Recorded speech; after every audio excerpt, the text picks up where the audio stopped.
باللہ من الشیطان الرجیم بسم اللہ الرحمن الرحیم۔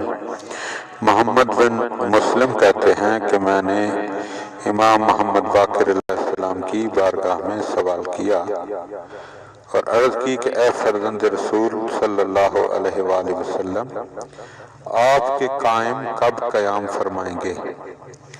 تو امام محمد باقر علیہ السلام نے جواب میں ارشاد فرمایا، جب مرد عورتوں جیسے اور عورتیں مردوں جیسی ہو جائیں، مرد مردوں پر اور عورتیں عورتوں پر اکتفا کرنے لگیں، عورتیں زین پر سوار ہوں، ناحق گواہی قبول کی جائے، عادل انسانوں کی گواہی روکی جائے، لوگ خون ریزی، زنا اور سود خوری کو آسان سمجھیں اور اشرار کی زبان کے خوف سے ان کا احترام کیا جائے۔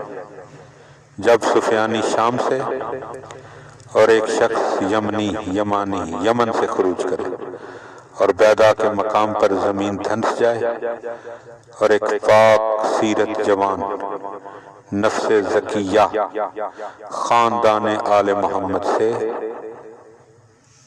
رکن اور مقام کے درمیان قتل ہو جائے گا اور ان کا نام محمد بن حسن ہوگا، آسمان سے یہ آواز بلند ہوگی کہ حق قائم آل محمد اور ان کے شیعوں کی پیروی ہے، اور اس وقت ہمارے قائم قیام فرمائیں گے۔ قیام کے آغاز پر آپ کعبہ پر تکیہ دیں گے، یعنی کعبہ کے ساتھ ٹیک لگائیں گے۔ آپ کے گرد 313 مرد جمع ہوں گے۔ آپ سب سے پہلے اس آیہ مجیدہ کی تلاوت فرمائیں گے، بقیت اللہ خیر لکم ان کنتم مؤمنین۔ سفرائے الہی میں سے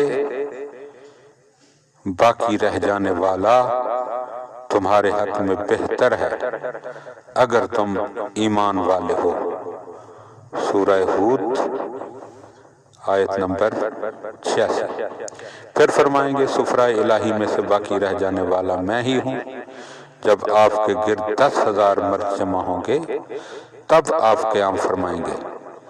اس وقت روئے زمین پر خدائے وحدہ لا شریک کے علاوہ کسی کی عبادت نہیں کی جائے گی، اور جو بت ہوگا وہ آگ میں جل جائے گا۔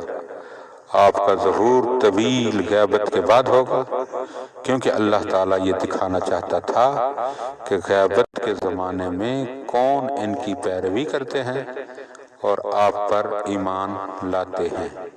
اللہم صلی علی محمد و آل محمد وعجل فرج آل محمد۔